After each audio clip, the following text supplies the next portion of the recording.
Dear revered brother Nexus, high prophet of the true queen. I hope this letter finds you well, brother Nexus, for I have both good and bad news that needs to be brought to your attention. First, in regard to your orders, our search of the Everfree Forest is still ongoing. We have yet to find any real traces of our queen, and, recently, even the lingering portions of her aura at the ancient castle have dissipated. But, this past evening, I became aware of a filly that has been living in town that bears, if I may say, a striking resemblance to our queen. The filly in question, Nyx, is currently in the care of Twilight Sparkle. Yes, the same Twilight Sparkle we are all so familiar with.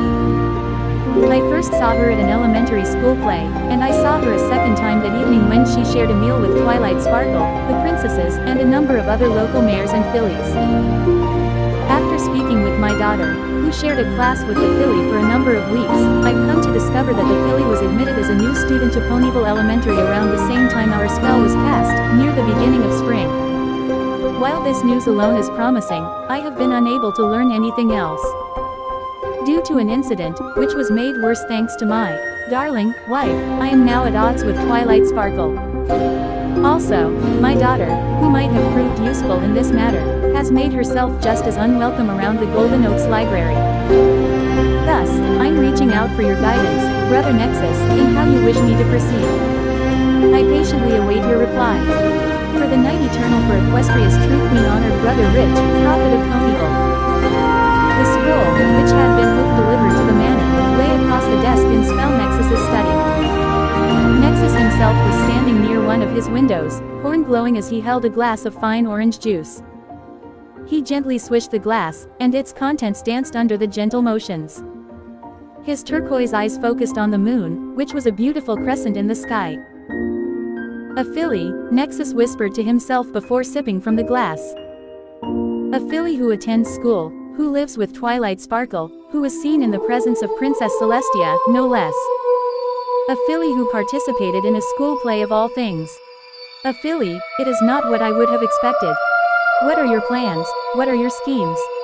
Nexus asked, as if posing his questions to the moon itself. Do you act to keep your enemies close? Do you seek to find a weakness to exploit? Do you bide your time until you can overcome the elements of harmony and the ponies who wield them? Nexus drank from the glass again, draining every drop. The glow about his horn grew just a bit brighter as he took hold of a large, elegant pitcher on the nearby table. From it, he poured more orange juice and refilled his cup. He then resumed swirling the contents of his glass as he set the pitcher down and returned to the window. Perhaps you are merely waiting for us, your children, to discover you. Is that your plan, my queen? Do you wish us to prove ourselves capable and deserving of your grace? Nexus mused, crossing the room. Though, I assume much taking Filthy Rich at his word. This filly may resemble Nightmare Moon, but a resemblance is not enough. No doppelganger will do. Nexus sighed as he neared his reading table, on which he set down his glass. In any case, this warrants further investigation.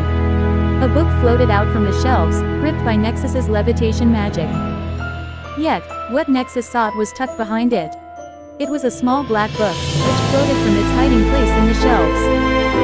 Nexus then returned the first book to its place while his magic laid the small one out on the writing desk. Nexus opened the book, revealing pages filled with names etched out in his own hoof writing. It was the only true record of the children of Nightmare, the only record of all the ponies who had sworn strength, magic, and life to the return of Equestria's true queen. It was his duty alone to guard such precious information, for, if such a list were to be found by Celestia, all their hopes would be lost. As his turquoise eyes flowed across the names, Nexus began to ponder what his next move would be. He would need agents that could travel to the small town of Ponyville and verify Filthy Rich's reports. He would need ponies he trusted, ones like Grey Gale, Nightwind, and Stonewall. He would need ponies who were not just honored brothers and sisters, but ponies among the exalted. Those who were just below him in the order. He, the one and only revered brother of the children of Nightmare. Other books began to make their way off the shelves, cradled by levitation magic, as Nexus began checking information. Every move made by the children of Nightmare had to be planned with such care, for his opponent in this high-stakes game of chess was none other than Celestia herself. He faced a mare with 1,000 years of rule and wisdom behind her, a mare who had unearthed less thoroughly thought-out plans during the cult's infancy. He'd spread his agents like a fine powder, sprinkling them amongst the ponies of Ponyville. They'd start by simply watching. Then others would try to get closer so they could sample her magic and her nature. Then, Sir Nexus looked up from his work and saw proper etiquette had poked his nose in the study doorway. Yes. Etiquette stepped in through the door and walked over to Nexus. He held out a scroll, which was bound shut with a purple ribbon and a silver full moon seal. There is another letter for you, sir. Thank you, Etiquette, Nexus replied as he took the scroll with his own magic. Will you be needing anything else, sir? Nexus shook his head. No, not at the moment. Very good, sir. With that, Etiquette bowed respectfully before he turned and removed himself from the room. Nexus watched and waited until proper etiquette had left before he began setting down the many books he had pulled off the shelf. He propped open the books on the floor so he could quickly resume his work once the letter had been attended to. The scroll was bound with a purple ribbon and a silver seal. It was the sign of a letter from a brother or sister. The full moon on the seal indicated it was of the utmost importance. Dear revered brother Nexus, High Prophet of the True Queen. This is a written report on the comings and goings of the unicorns assigned by Princess Celestia to study and understand the nature of the resurrection spell we attempted. I realize this report comes fairly soon after my last and that you did not expect it for several days. There have been, however, a few developments I believe you would want to know about without delay. First, with the research team moved to the Royal Archives, their endeavors in understanding our spell have started to make steady headway. They have begun to decipher the arcane lines we used to augment and focus the magic in the Everfree Forest clearing. While I will act, as I have, to try and stall their efforts, I can at this point only slow their progress. They will, in time, decipher the spell. Second, Princess Celestia came to the research team this morning to check on the progress. They reported to her exactly as I have reported to you, that their progress has now become steady and dependable. Bastion Yorsets and Celestia then began to chat casually. The princess talked about the spring festival she attended yesterday evening with her sister in Ponyville. She spoke highly of many of the performances and offered particular praise for a play put on by the town's elementary school. At this point, the princess divulged to Bastion Yorsets that her student, Twilight Sparkle, was now taking care of a young filly by the name of Nyx. The only description she offered was that the filly was a black-coated unicorn and that the filly was also a half-cousin. I would have dismissed this as idle chatter if Bastion Yorsets hadn't made a very interesting comment. He divulged that he had grown up knowing Twilight's father. He had even written a letter of recommendation, at the father's request, to help her secure an invitation to take the entrance exam for Celestia's School for Gifted Unicorns. In his comments, Bastion admitted it was strange that Twilight had called Nyx a half-cousin. According to Bastion, while Twilight's father has siblings, her mother is an only child. He further pointed out that Twilight's father and his siblings all share the same two parents, making it impossible for Twilight to have any half-cousins. Princess Celestia's reply to this was that Twilight must have misspoken when introducing Nyx, or that she had a misunderstanding of what a half-cousin was. Bastion accepted this answer, and soon their meeting was over. Again, I would have believed this to be nothing but idle chatter. Yet, later that day in the barracks, I overheard Princess Celestia's private guards talking. The two Pegasi were discussing the princess's day, and, after eavesdropping for a time, I discovered that the princess made an unscheduled stop on her daily routine. She went to the Equestria Central Records office, during what was supposed to be her lunch hour. From the ponies there she requested that family records pertaining to Twilight Sparkle be delivered to her royal chambers this evening. I was unable to discover more, since my shift had ended, and I dare not risk lingering around the castle after work. Thus, this is all I have to report. I will continue my observation of the research team, and will alert you if I discover anything pressing. I will submit my next regular report at the scheduled time. For the night eternal for Equestria's true queen exalted sister Night Lynn. Nexus licked his lips to wet his mouth, which had gone dry. The situation had become much more perilous. Just as his attention had been brought to the filly in Ponyville, so had Celestia's gaze. Her interest had been spurred by the blabbermouth, Bastion Yorsets. Of course, he would have to have been a childhood friend of Twilight's father. Taking up the orange juice glass, Nexus tilted it up to his mouth and drained it with a few swift gulps. He then shook his head, fighting back the brain freeze the chilled juice had incurred before refocusing on the task at hoof. There was now a need for both subtlety and haste. The truth about who the filly truly was needed to be ascertained before Celestia could act in a way to make such investigation impossible. The books that had been left on the floor were carried back into the air by Nexus's magic. He drew out a feather pen and several pieces of parchment. Then Nexus began to feverishly work. His eyes moved between the little black record book, the many other tomes that now encircled him, and the pieces of parchment he was scrawling partial plans out on. Spell Nexus would get no sleep that night. Twilight yawned, making no effort to control or stifle it as she walked down the path to Ponyville Elementary. The sun was still rising from the horizon, and the sunrise's tapestry of colors was just starting to fade to the constant blue of midday. Normally, it would have taken an important research trip to make Twilight get out of bed this early. That was, however, before Nyx came into her life. Now it was not an expedition to some far-off archaeological site or a rare celestial event that drew Twilight from her warm bed covers. It was a far simpler event that, to a certain little filly, was nearly as important. A few days after the spring festival, Cheerilee announced that she wanted to try something new for the school. It was a Saturday event where students would set up educational exhibits and the school would host food and games, something Cheerilee was playfully calling, Learn and Play Day. It was an event that had quickly grown, even Ponyville's schools for older students were more than eager to join in. It was because the event had grown so quickly that Cheerilee had called on Twilight, Ponyville's #1 organizer, to help get everything in order. Twilight had been working alongside the teacher for the past 2 weeks to plan the event while the students researched and built their educational exhibits. It had turned into quite a lot of work, but it was worth it. Nyx had only grown more excited as the Learn and Play Day drew closer. Approaching the schoolhouse, Twilight walked around the brightly painted building to the open field behind it. There, Cheerilee was working with a few other volunteers to get everything set up.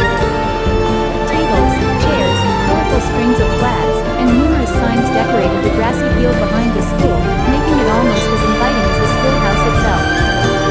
Good morning, everyone, Twilight greeted. She attempted to put on a smile as well, but it was ruined when she was gripped by another yawn. Not much for mornings. Cheerilee teased as she walked over to meet Twilight. Twilight covered her mouth with a hoof, and laughed through the end of her yawn. Not usually, no. Well, thank you for coming out and giving everything one final check over before the big day. Every pony seems so excited. This little weekend may turn into a new Ponyville tradition if it goes off right. Well, let's get through today first before we start planning for next year, Twilight said. She opened her saddlebags and floated a checklist with a pencil into the air. Now, let's see. Are the exhibit tables set up? Cheerilee nodded and pointed a hoof to the area just behind the school. Several circular tables had been borrowed or rented from a number of ponies around Ponyville. Each one was covered in a white tablecloth and bore a pair of numbered signs. 30 round tables with tablecloths and 60 exhibit signs on yellow paper. Perfect, Twilight replied. She made a check on her list and started to look around the area the pair were standing in. What about food? We're just about to finish setting up the tables for our little food court. Big Macintosh has brought in a food cart from Sweet Apple Acres. That just leaves Danver and the Cakes, who need to arrive and set up their food stalls. Danver. His family owns and runs the carrot farm next to Sweet Apple Acres. Oh, Twilight said before she lifted a hoof to her mouth to mask a giggle. Let me guess, Danver is a type of carrot. You'd be guessing right, Cheerilee replied with a chuckle at the end. Then I'd say the food and eating area is all taken care of, Twilight commented before she checked the next item of her list. That just leaves the afternoon activities. Still, I doubt we'll be able to mark that one off just yet. Why do you say that? Well, we put Rainbow Dash in charge of that. She's reliable, but she likes to procrastinate. I wouldn't be surprised if she was still back at home, snoozing away the morning. Wait. Twilight quickly turned her head to the side, a little startled by the sudden addition of a third voice to the conversation. It was only then that she noticed the sky-blue Pegasus hovering in the air near her head. Cheerily had to cover her mouth to keep herself from laughing as Rainbow Dash looked at Twilight with a smug grin. Back at home snoozing, huh? Twilight laughed nervously, forcing a smile. Rainbow Dash, I didn't expect you to be here this early.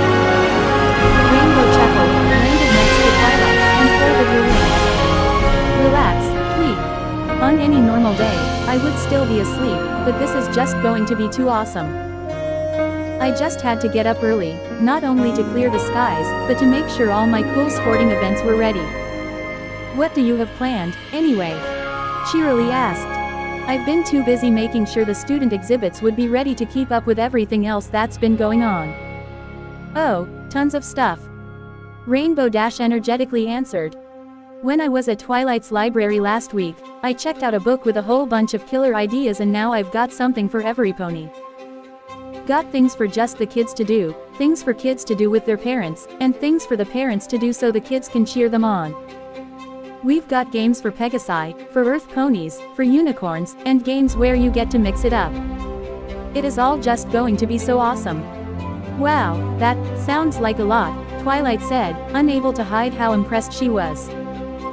Rainbow Dash smiled smugly, lifted a hoof, and brushed it against her chest. Yeah, I pretty much outdid myself.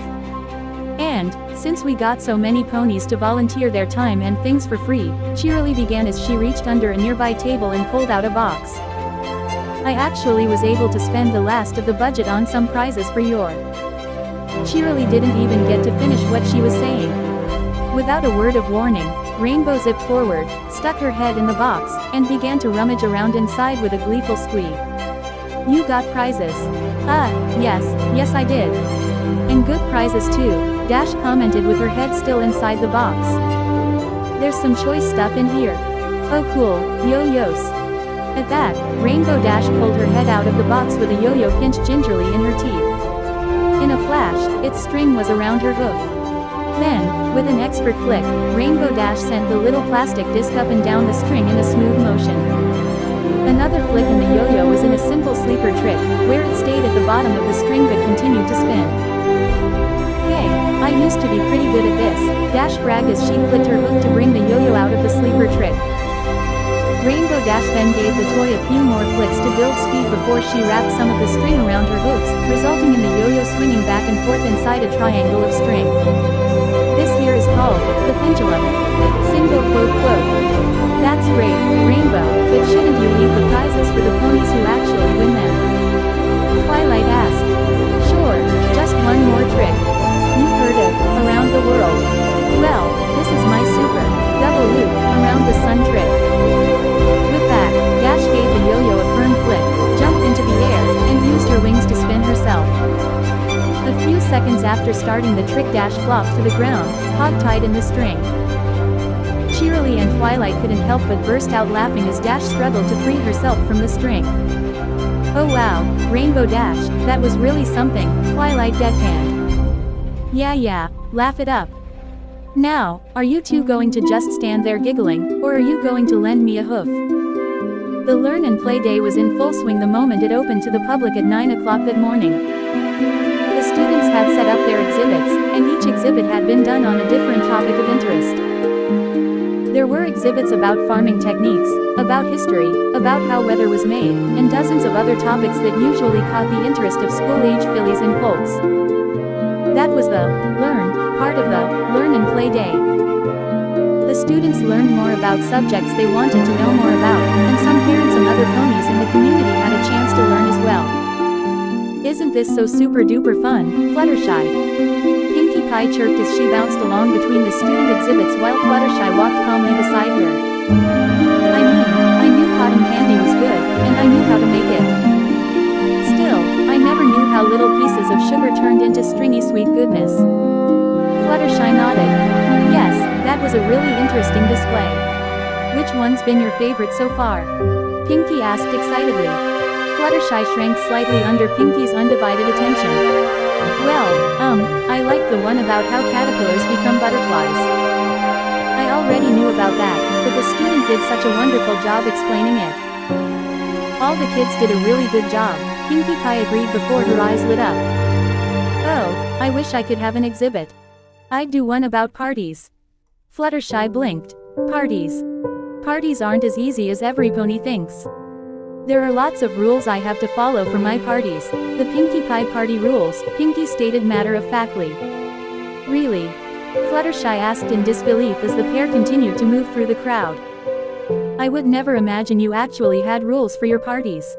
Of course. How do you think they turn out so good?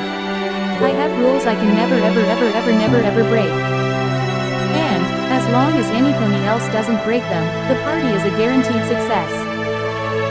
Like, rule number 1. Every party must have decorations, or rule number 157. If the ratio of fillies and colts to mares and stallions is at least 2 to 1, there must be a piñata. Fluttershy couldn't help but tilt her head to one side and arch an eyebrow. Rule number 157. How many rules are there? 376, Pinkie replied nonchalantly. Oh my, that's a lot of rules. For a brief moment Pinkie Pie stopped bouncing, and her usually happy expression turned stone cold. Hey, throwing parties is my special talent, and it is serious business to make them seriously fun. Pinkie Pie's normal, cheerful demeanor returned a moment later. She then scanned the exhibits, looking for the next one she and Fluttershy would visit. Oh. Hey, there's Nix's booth. We should go see what she did. Pinkie Pie bounced ahead, forcing Fluttershy to break into a quick trot just to catch up. A group of stallions and mares were just stepping away from Nix's booth when the pair of mares came up. Hi Fluttershy. Nix said with a wide smile, one that withered a little as Nix turned to look at the, at times, overwhelming pony that stood beside Fluttershy. Hi, Pinkie Pie. Hey there, Nix, Pinkie Pie chirped. What super cool, amazing thing did you do for your exhibit? Give us the whole rundown. If you don't mind, that is, Fluttershy added, trying to curb Pinkie Pie's enthusiasm. Oh of course not, Nix stated, before she coughed into her hoof to clear her throat. I chose to make my exhibit about transfiguration magic. Pinkie tilted her head, confused but still excited. Transfigure what? Transfiguration. It's the magic that focuses on turning one thing into another. Nix pointed to a number of pictures she had set up on the cardboard backdrop of her exhibit. Transfiguration magic can be used to transform practically anything into anything else. Like a stick into a fancy walking cane. Or a stone into a hat. Or even an apple into a horse-drawn carriage. Transfiguration magic is only limited by the skill and the ability of the pony casting it. Skilled unicorns, such as Rarity, can use transfiguration to turn fabric into a dress, and Twilight Sparkle is able to transfigure 4 common mice into 4 full-sized horses. I remember that. Pinkie Pie said with a giggle. They didn't exactly look like horses. Nix stammered a moment, trying to recover from Pinkie Pie's interruption. And that leads me to the next part of my exhibit, the limits of transfiguration magic. Transfiguration magic is always temporary. Everything transfigured will eventually turn back to normal. This is why anything that needs to be permanent is still hoof-made, like houses and clothing. Otherwise there wouldn't be a need for construction workers, carpenters, or any other ponies who make things. And, as a final part of my exhibit, I would like to provide a live demonstration of transfiguration magic. Nix pointed to the rock sitting on the table at the center of her exhibit. She then shut her eyes, her horn and the rock beginning to glow. Her face contorted with concentration, and she puffed out her cheeks as she strained her young magic. After a few tense moments, a small pop and flash of light enveloped the rock before it was turned into a potted flower. Ooh, Pinkie Pie said before she leaned in and sniffed the flower. It even smells real. Nix smiled bashfully. So, any questions? No, none at all. That was very well done, Nix. You should be. Fluttershy began to praise, only for Pinkie Pie to put her head in between Fluttershy and Nix. Oh, I got a question. Have you tried changing anything bigger than a rock? Oh, do you take requests? Well, no, Nix stammered, but I guess I could try.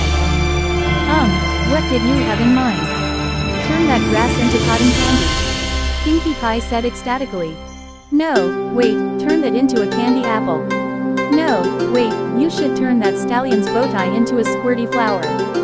Oh. No no no no. I know what you should try to do.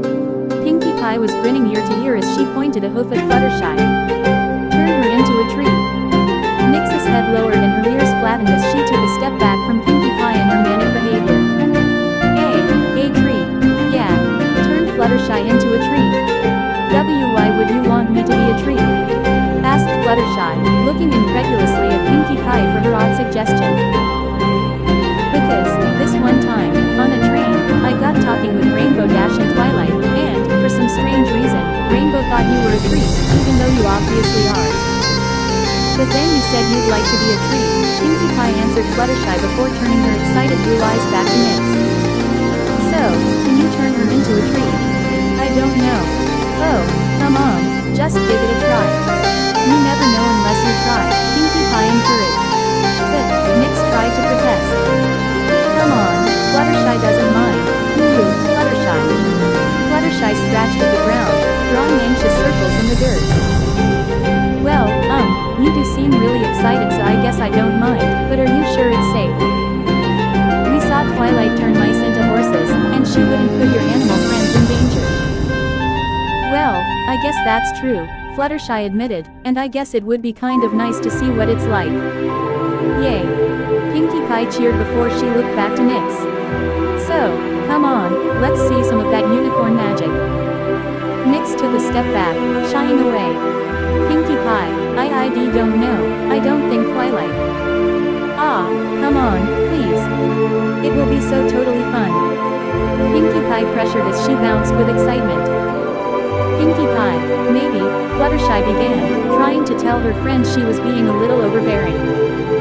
However, she didn't get to finish her sentence as she felt magic wrapping around her. Nix had shut her eyes and focused her magic into her horn. She was making an attempt at the transfiguration spell, if only to appease the energetic Pinkie Pie. Boy, some of these boos are really cool. Rainbow Dash said, she and Twilight trotting amongst them. I mean, did you see what Scootaloo did? She actually explained how my sonic rainbow works. I didn't even know how it worked, besides the fact that I was breaking the sound barrier. Yes, all the students have really done, Twilight began, only to be silenced as the ground shook and a loud noise cut through the air.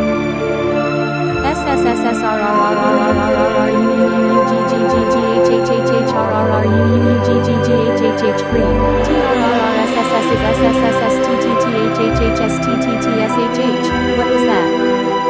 Twilight asked once she had regained her footing from what had felt like a minor earthquake. When she got no answer, Twilight turned to look at Rainbow Dash, who was staring wide-eyed in the opposite direction. Following Rainbow's gaze, Twilight nearly choked on the air in her own lungs at what she saw. A young tree had appeared in the center of the exhibits. It was just barely as tall as the schoolhouse's roof with a trunk about as wide as a metal bucket. It was a young weeping willow, and its long, hanging branches and leaves draped across nearby exhibits. The tree, however, was very unusual. Its bark was a bright yellow and all of its leaves were a light, frilly pink. Oh my gosh! You did it! Pinkie Pie's voice burst out above the crowd, drawing Rainbow Dash and Twilight out of their stupor. The two quickly raced through the network of tables and shoved their way through the crowd to reach the tree. Pinkie Pie had climbed up into the branches, hanging off one of the few branches thick enough to support her weight. Pinkie Pie, where the hay did this tree come from? Rainbow asked as she took flight to catch up to Pinkie Pie in the tree's crown. It was amazing. Nix did it with her magic. Nix did. Twilight said as she looked up and down the tree in disbelief before her eyes narrowed. Wait, where is Nix? Twilight's question was answered with a whimper that emanated from beneath one of the exhibit tables. When Twilight lifted the tablecloth, she found Nix shaking like a leaf. Her head was in her hooves, and a few tears were pulling at her eyes. Nix, what did you? Twilight began, which only caused Nix to break down. Twilight, I'm sorry. I didn't want to, but Pinkie Pie kept asking and Fluttershy said it was okay and I'm sorry. I didn't want to do it. Do what? Twilight asked, still unsure exactly what had happened. She turned Fluttershy into a tree. Pinkie Pie cheered. Wait, hold on a sec, Dash began, pointing a hoof at the yellow and pink weeping willow. This tree right here. This tree is Fluttershy. Well done. Of course it is. I just told you that Nyx turned Fluttershy into a tree. Seriously, Rainbow Dash, I think you can have it. After all, you were the one that thought Fluttershy was a tree when you were on our way to happiness. I did not. I was being sarcastic. Pinkie Pie flopped her head to one side. You were being sarcastic. As Rainbow Dash tried again to explain to Pinkie Pie why she had once called Fluttershy a tree, Twilight began to glance nervously around the steadily growing crowd of ponies. They were all murmuring and whispering about Nyx. Nyx picked up on the growing crowd as well and also the growing concern on Twilight's face. With another whimper, she retreated further beneath the table. I'm sorry. No, Nyx, it's okay, Twilight whispered, trying to reassure her. Just, give me one moment. At that Twilight turned to look at the tree, and she took in a deep breath to brace herself. After the accident during her entrance exam to Celestia's school for gifted unicorns, when she had turned her own parents into potted plants, one of the first spells Twilight had been taught by the princess was a transfiguration reversal spell. Yes, a transfiguration would wear off in time, but it was also important to be able to reverse a transfiguration at a moment's notice. Closing her eyes, Twilight began to focus and her horn started to shimmer as she called on her magic. The same glow began to engulf the tree, and Rainbow Dash grabbed Pinkie Pie out of the tree's crown before Twilight completed her reversal spell. The crowd watched in awe, and the display even drew Nyx out from beneath the exhibit table. Then, after a few tense moments, the tree imploded on itself. It compressed down to a single point, and with a magical pop, Fluttershy reappeared and dropped to the ground with a small thud. Fluttershy, are you okay? Twilight asked. She quickly rushed up to help her friend back to her hooves. Me? Why yes, Fluttershy said, though both her voice and her knees were shaking. I'm fine. Twilight breathed a sigh of relief. Good. You were never in any real danger. Transfiguration magic is inherently temporary. Still, from what my parents told me, being turned into a plant can be a bit disorienting. Oh, what was it like? What was it like? Pinkie Pie asked, bouncing in excitement. It was, Fluttershy began, and then paused a moment to collect her thoughts. Not only did Pinkie Pie, Twilight, and Rainbow Dash lean in to hear the answer, but any ponies nearby who had witnessed the feat of magic leaned in as well. They were all eager to hear the first hoof account of what it was like to be a tree. Nice, Fluttershy finally concluded, causing a groan of disappointment to sweep through the crowd. With a lackluster climax to the small spectacle, many of the ponies in the crowd turned to leave. Pinkie Pie, however, was unfazed. Oh, now I want to be turned into something. A rose bush, no, a balloon. No. Turn me into a cake, turn me into a... Wow, would you look at that? It's almost lunchtime, Twilight interrupted as she put a hoof against Pinkie Pie's mouth and forced a smile. Personally, I'm starved. Aren't you starved, Nyx? Of course you are, you just turned a pony into a tree. That kind of thing must really work up an appetite. Why don't we go get something to eat? Not even waiting for an answer, Twilight grabbed Nyx with a levitation spell and galloped out of the crowd of ponies. This left Pinkie Pie, Fluttershy, and Rainbow Dash standing dumbfounded in the wake of Twilight's abrupt retreat. Ah, but I want to be a cake, Pinkie Pie whined in disappointment. Yet, she then perked up, scratched at her neck, and began to look around, as if searching for something. Dash took notice of her pink friend's sudden shift in mood. What's wrong, Pinkie Pie? Itchy neck, she replied. Dash arched an eyebrow. Itchy neck, wait, like twitchy tail. Pinkie Pie shook her head and got to her hooves as she continued to search the crowd. No, silly. Twitchy tail is when something is about to fall. Then what does itchy neck mean? Fluttershy asked. Some pony is watching us, Pinkie Pie answered with a low hiss. Pinkie Pie, Fluttershy just got turned into a tree, Dash pointed out before waving her hooves at the crowd. Every pony was watching us.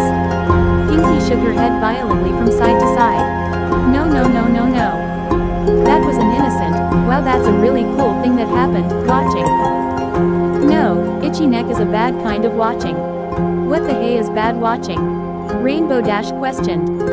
SSSSSSPYYYYYING, Pinkie Pie hissed quietly, and the sky is, that way. Without another word, Pinkie Pie was off. She galloped at a full sprint through the crowd, dodging ponies before she made a hard turn and disappeared behind a table. That left Dash and Fluttershy to anxiously glance at one another, worried about what kind of chaos Pinkie Pie was about to unleash on the Learn and Play Day.